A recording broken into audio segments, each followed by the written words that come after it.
आज़ादी शब्द जब आता है तो एक झंझनाहट, जैसे कहते हैं ना, एक सिहरन आ जाती है। ऐसा मुझे महसूस हो रहा था इस फिल्म के दौरान। और आप सबने कैसा महसूस किया आप बताएंगे। ये फिल्म आप अपनी तालियों से बताएं, आपको कैसी लगी फिल्म।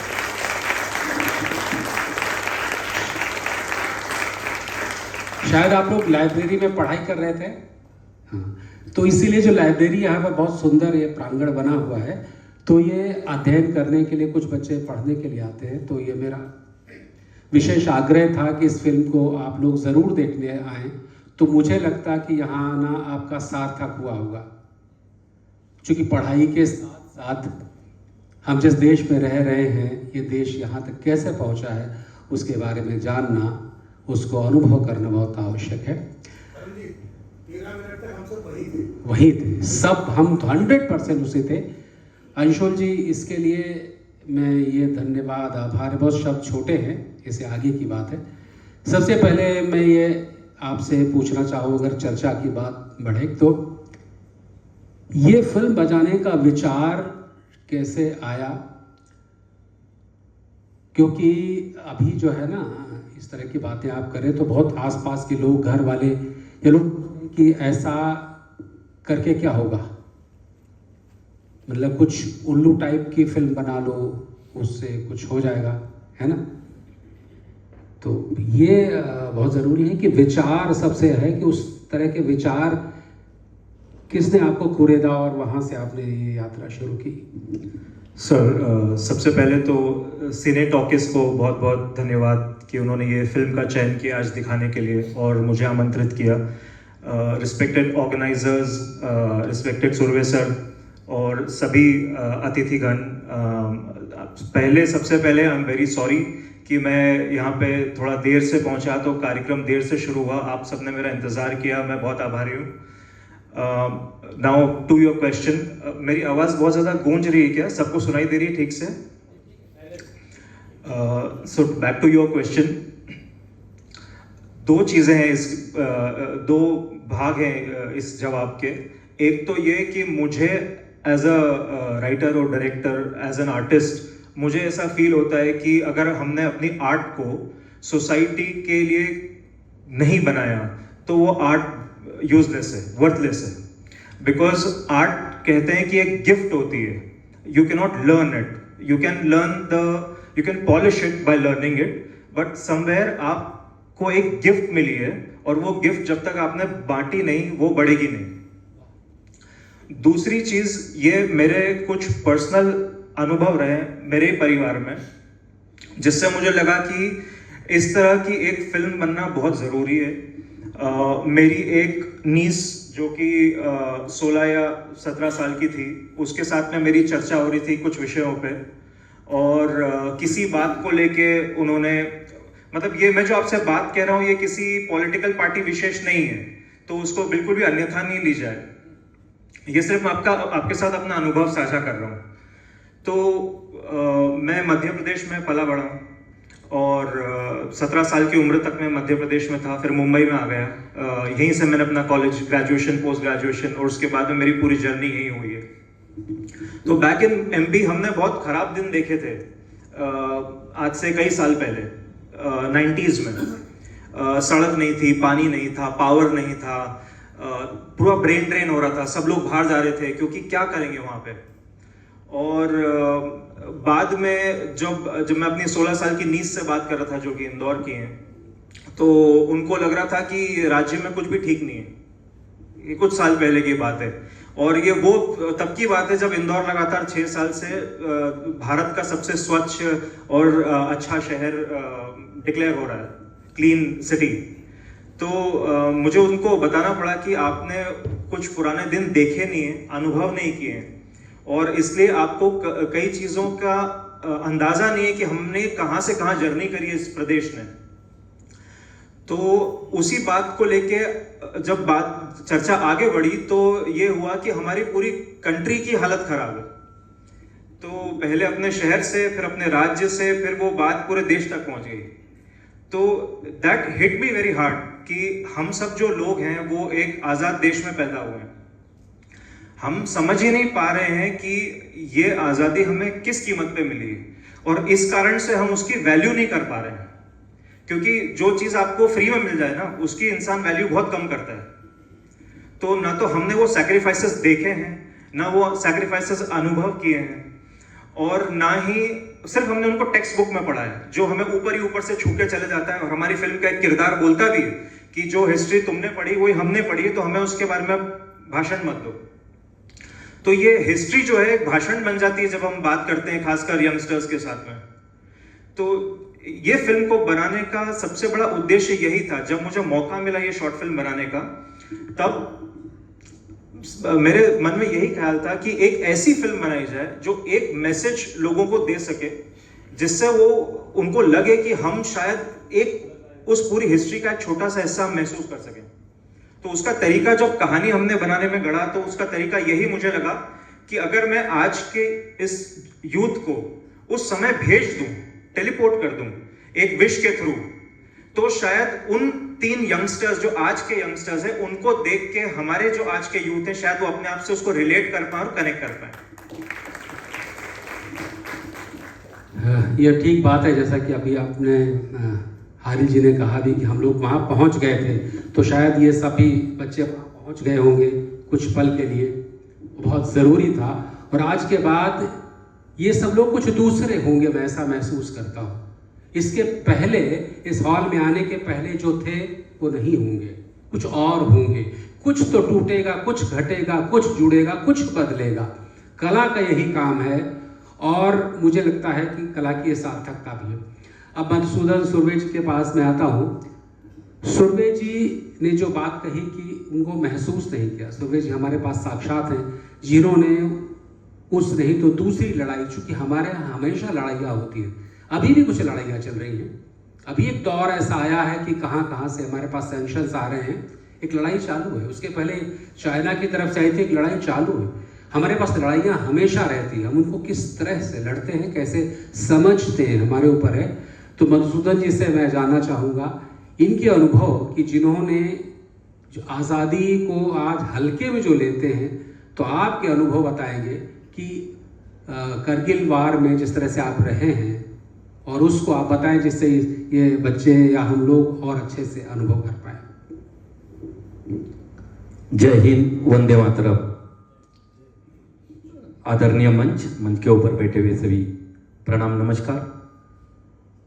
संस्कार भारती के तमाम इधर आए हुए मेंबर्स को मैं नमन करता हूं, प्रणाम करता हूं। वीर नारी वीर पिता जिन्होंने अपने देश के लिए शहादत दी है, वीर गति को प्राप्त हुए, ऐसे सभी जवानों को उनके चरणों में मैं नतमस्तक हूं। शुरुआत होती है आजादी। सही मायने में हमने आजादी का मतलब समझा है क्या? हमें तो जैसे सर आपने अभी जो थोड़ी देर के पहले हमने देखा कि आजादी को ऐसा बोला जाता है कि हमने भी वही किताबों में पढ़ा है, लेकिन हमें सही आजादी के मायने, सही मतलब उसका मालूम है क्या? अगर हमने अंदर अपने आप में झांको और सोचो, अगर उस जगह पे मैं होता तो आजादी बिना खड़क, बिना ढाल नहीं मिली, जिसके लिए हमें शहादत, वीर गति को प्राप्त होना पड़ा है। आजादी हर एक को, हमको बोलते हैं कि ना हमें आजादी मिली है और इस आजादी का हमें पूरा फायदा लेना है। ये नई पीढ़ी या हमारे से पहले वाले जो जितने भी हमारे बुजुर्ग हैं, उन्होंने देश के लिए, अपने आजादी के लिए क्या क्या नहीं किया। आजादी हमें ऐसी किसी मतलब उपवास करके या किसी अनशन करके हमको आजादी नहीं मिली है। उनके लिए हमें त्याग करना पड़ा है, बहुत ज्यादा त्याग किया है, तब जाके अंग्रेज भागे। नहीं तो अगर ऐसे ही हम अनशन और त्याग करते रहते तो और हजारों साल हमारे तक वो बैठे रहते। उपवास करके, फास्ट करके किसी को आजादी कोई दे सकता है क्या? नहीं। सिर्फ एक डराने की एक चीज है वो कि मैं आपके ऊपर हथियार नहीं उठाऊंगा, मैं ऐसे भूखा मर जाऊंगा, कोई किसी के ऊपर फर्क नहीं पड़ता। जब आप अपनी मांगे पूरी करने के लिए पूरा देश जब खड़ा हो गया था, तब जाके हमें आज़ादी मिली थी। बिना खड़क बिना ढाल नहीं मिली थी। उसके लिए हमारे पूर्वजों ने, हमारे क्रांतिकारियों ने आज़ादी के मायने हमको समझाए हैं। अगर हम ये चाहे इस आज़ादी हमें कपड़े पहनने की आज़ादी है, तो कपड़े पहनने की आज़ादी है, इसका मतलब ये तो नहीं कि सर मैं पूरा एक बदन का कपड़ा निकाल दो और ऐसे ही घूमते रहो। ये आज़ादी नहीं है ना, क्योंकि आज़ादी तो इसी का भी मतलब होता है कि मुझे आज़ादी है, मैं कुछ भी कर सकता हूं। तो कुछ मर्यादा जो है उनको हमको उसके साथ रहना पड़ेगा, मर्यादाओं का उल्लंघन नहीं करना है। हमें आज़ादी का सही मायना तब हमको पता चलेगा अगर हम ये सोचे कि मैं अगर इस मुल्क में, इस देश में, इस संस्कार में मैं पला हूं, मेरे पूर्वजों ने जो मेरे ऊपर जो संस्कार पड़े हैं, क्योंकि ये संस्कार शुरुआत होते कहां से है? मेरे घर से शुरुआत होते। और घर के जो बुजुर्ग है या हमारे गुरुजी है, जो हमारा सामने वाली जो सोसाइटी है, ये जब हमको बताती है ये कैसे रहती है, तो अंग्रेजों की संस्कृति हमको लेने की कोई जरूरत नहीं है। इतना बड़ा हमारा पूर्वजों का इतिहास है, इतने बड़े रामायण महाभारत जैसा हमारा इतिहास है, और इस इतिहास ने हमें समझाया है कि हमें कैसा रहना है। और बची बात कारगिल की लड़ाई की, तो उसके बारे में आपके थोड़ी देर के बाद और दोबारा संभाषण होगा। जी धन्यवाद। आपने जिस तरह बताया कि आज़ादी इतनी आसानी से कोई किसी को नहीं देता है, उसके कब्जे में आप आ जाते हैं। इस फिल्म की जो डिज़ाइनिंग आपने की एक म्यूज़िक की तरह की, तो मुझे लगता है कि म्यूज़िक के थ्रू जाने में बहुत सारी बातें कहना आसान हो जाता है। थोड़े एक तो कम समय में ज़्यादा बात कहना, इसी को अगर फीचर फिल्म आप बनाने जाते तो एक लंबा समय, लंबा बजट, उसकी रिलीजिंग, बहुत लंबी चीज़ें लगती। ये जो आपने विधा चुनी है बहुत शानदार थी। इसके अलावा और कौन से आपके इस तरह के प्रोजेक्ट या प्लानिंग हैं जो कि हमारी सोसाइटी, जो हमारे समाज को इस तरह के और विषय उनको उन तक हमें लाना चाहिए? म्यूजिकल इसको चुनने का यही कारण था जो आपने बताया। इसके अलावा फ्यूचर में और भी कई सारे प्रोजेक्ट्स हैं जिसके ऊपर मैं और मेरी टीम काम कर रहे हैं अभी। अलग अलग विषयों के ऊपर है, उनके बारे में अभी मैं ज़्यादा बात नहीं कर पाऊँगा क्योंकि आइडिया ही सब कुछ है क्रिएटिव इंडस्ट्री में। लेकिन इस फिल्म ने हमें बहुत ज़्यादा प्रोत्साहित किया, क्योंकि ये फिल्म को भारत में ही नहीं बल्कि विदेशों में भी कई फिल्म फेस्टिवल्स में सिलेक्ट किया गया और कई सारे अवार्ड्स मिले फिल्म को। भारत में तो कई लोगों ने आके हमें सराहा और प्रोत्साहित किया कि आपने बहुत अच्छी पिक्चर बनाई है। तो कोई आपका काम करने के लिए अगर आपको थैंक यू बोले तो उससे अच्छी चीज़ नहीं हो सकती। तो this is what this film did for us, and I hope कि ये इस तरह की फिल्म और भी लोगों को एनकरेज करे कि वो समाज में होने वाली चीज़ों के ऊपर जिस तरह से आर्ट प्रभावित कर सकती है जिनको, ऐसे सब्जेक्ट्स को उठा के और फिल्में बनाएं, और बन भी रही है। काफ़ी अच्छी फिल्में बन रही है। 12th फेल आई थी, बहुत ही ब्यूटीफुल फीचर फिल्म थी वो। न्यूटन एक फिल्म आई थी, बहुत खूबसूरत फिल्म थी वो। रंग दे बसंती एक फिल्म आई थी जो जिसका उद्देश्य बहुत सिमिलर है जो हमने हमारी फिल्म में बनाया। उसका टेलिंग डिफरेंट था, लेकिन उद्देश्य यही था कि कैसे यूथ को जगाया जाए। तो आगे भी और ऐसी कई फिल्में बन रही है और हमारे भी कई ऐसे प्रोजेक्ट्स हैं जो लाइंड अप है।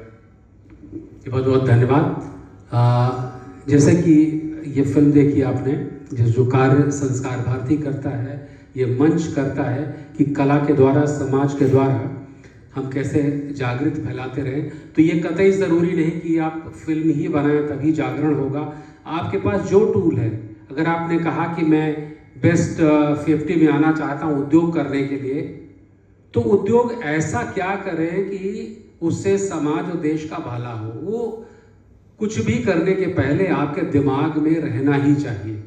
आप जॉब करें, कुछ भी करें, लेकिन ये कहीं ना कहीं आपके विचार में रहना चाहिए, उसके पीछे बैक ऑफ माइंड, कि जो मैं काम करने जा रहा हूँ उससे बाकी लोगों का या हमारे समाज देश का क्या भला होने वाला है। सुबह जी, मैं लौटता हूँ आपकी बात पर, जो आपके अगला प्रसंग है कारगिल वाला, उसके बारे में आप बताइए। शुरुआत होती है कारगिल वॉर की। आपके में से कोई बता सकता है कि कारगिल वॉर कब और किसके साथ लगा था, किसके साथ लड़ाया गया था? कोई भी एनीबडी? हाँ जी। उसके पीछे वाली कहानी थोड़ी कुछ अलग है। आपको शायद अपनी किताबों में पढ़ा होगा या पिक्चरों के तरह जो आपने देखा होगा, लेकिन ग्राउंड के ऊपर जो हुआ था वो हमने देखा है, हमने भोगा है, हमने किया है। तोलोलिंग जैसी 16,000 फुट के ऊपर जो पहाड़ी है, उसके ऊपर मेरे जैसे एक सिपाही को तिरंगा फहराने का मौका मिला।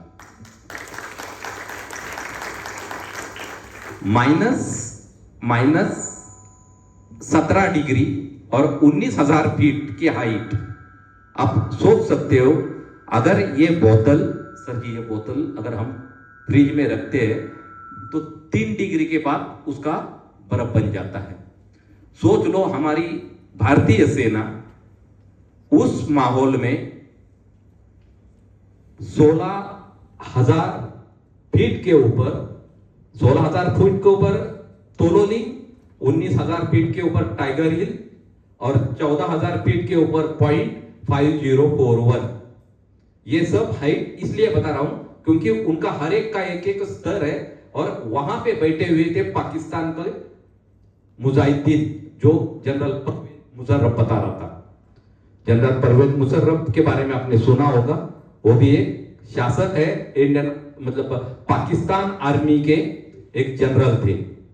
और उन्होंने अपने महूम में, भारत में आके, महूम में आके उन्होंने ट्रेनिंग हासिल करी थी इन्फेंट्री स्कूल में। और उनको मालूम है कि भारतीय सेना लड़ाई किस हिसाब से लड़ती है। जैसे ही हमारी कुछ फौज जब बर्फ शुरू हो जाती है तो कन्वेंशन ऐसा है कि आप अपने देश में अपने दोनों ने जाना है।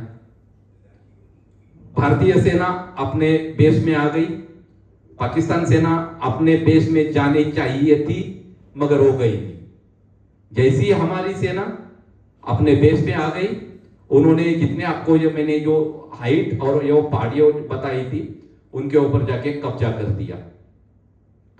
कब्जा किया और एक चरवाहा को ये बात पता चली, उसने आके हमारे आर्मी के एक यूनिट को बताया, सर ऐसी ऐसी कहानी है।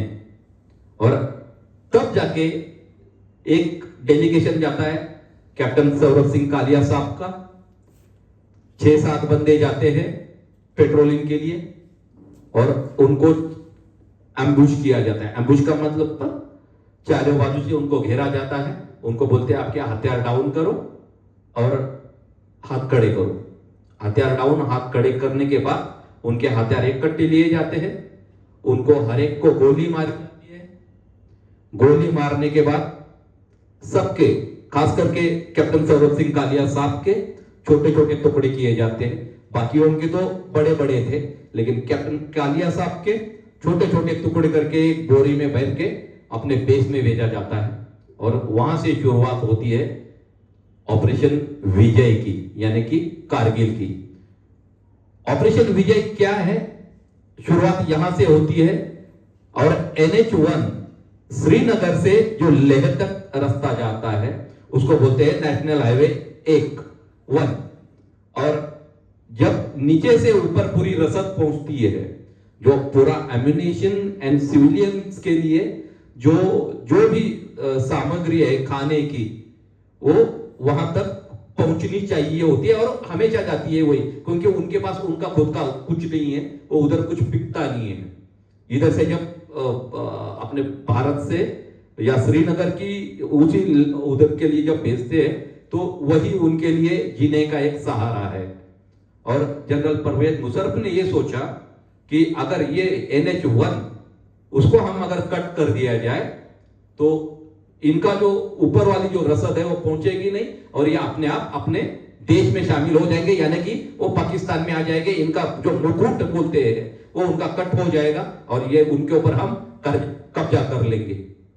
ये जब शुरुआत होती है ऐसी, और ये जो इरादे थे ये कहीं ना कहीं इंडियन आर्मी को पता चल गई है और फिर शुरुआत होती है ऑपरेशंस की। फिर हमें, क्योंकि मेरा यूनिट, क्योंकि मैं वागनक यूनिट का एक कमांडो हूं, वागनक यूनिट यानी कि 21 पैरा स्पेशल फोर्सेस, जो कि नॉर्थ ईस्ट में थी। नॉर्थ ईस्ट यानी जोरहाट आसाम में। हमको वहां से उठाया जाता है, श्रीनगर में लेके आ जाता है, वहां से बाय रूट हम चले जाते हैं। क्लाइमेटेशन का ज्यादा टाइम वक्त मिलता नहीं है। जब हम वहां पे पहुंच जाते हैं, वहां से पाकिस्तान का कॉल आता है, हमारे एक साथी का वीरगति को प्राप्त हो जाना। उसके बाद हम सब कमांडोज एक कसम खाते हैं, एक शपथ लेते हैं कि हमने इसका बदला लेना है। और उस बदले के लिए हमने जो किया वो आपने शायद किसी मूवी में देखा होगा, लेकिन कुछ बातें ऐसी है कि वो आप मतलब मीडिया के सामने या दुनिया को नहीं बता सकते। वो कारनामे हमने करे। हमने हमारे अंदर जाके पाकिस्तान के जो भी सैनिक थे उनके आइडेंटिटी कार्ड या उनके हथियार लेके हम आए। कैसे आए ये आपको नहीं बता सकते, लेकिन आए। और भारत सरकार को बाकायदा उनके आइडेंटिटी कार्ड, जो बोल रहे थे कि ये मुजाहिदीन है, मुजाहिदीन नहीं थे, वो नॉर्थर्न इन्फेंट्री के उनके बंदे थे। उनके आइडेंटिटी कार्ड, उनके हथियार और उनके मरे हुए फोटोज हमने दिखाए बाकायदा। तब भारत सरकार ने माना, पाकिस्तान को बताया कि ये तुम्हारी डेड बॉडी है, आके उठा के लेके जाओ, नहीं हम उनको दफना देंगे। और बाकायदा, अगर क्योंकि वो आए नहीं लेने के लिए, हमारे पंडित जी और हमारे मौलवी जो भी धर्मगुरु होते हैं हमारे आर्मी में, उनकी तरफ से हमने उनका अंतिम संस्कार उसी हिसाब से किया जो एक मानवता के लिए सभ्य है। और वो सभ्यता हमने पूरी दुनिया को बताई कि ऐसी किया जाता है। अगर चाहे दुश्मन हो या हमारा कोई भी सैनिक हो, हम अकेला कभी नहीं छोड़ते।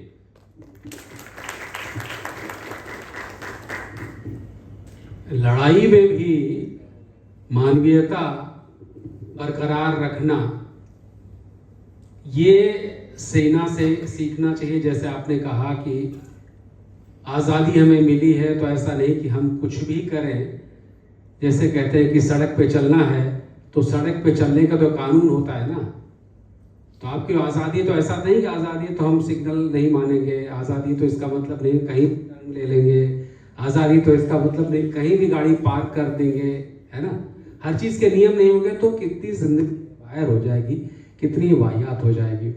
इसलिए ज़रूरी है कि नियम कानून उसके तहत मान कर चलना भी एक आज़ादी है। तो ये हमारा सौभाग्य था कि हमारे साथ मधुसूदन जी हैं। इनका प्रत्यक्ष अनुभव जिस तरह से रहा उसमें लड़ाई का, वो आप सब ने हमने देखा और एक शानदार फिल्म आपने देखी। इस सब के लिए आपका बहुत बहुत धन्यवाद। आप सब आए और इस चर्चा हम यहीं पर समाप्त करते हैं। धन्यवाद।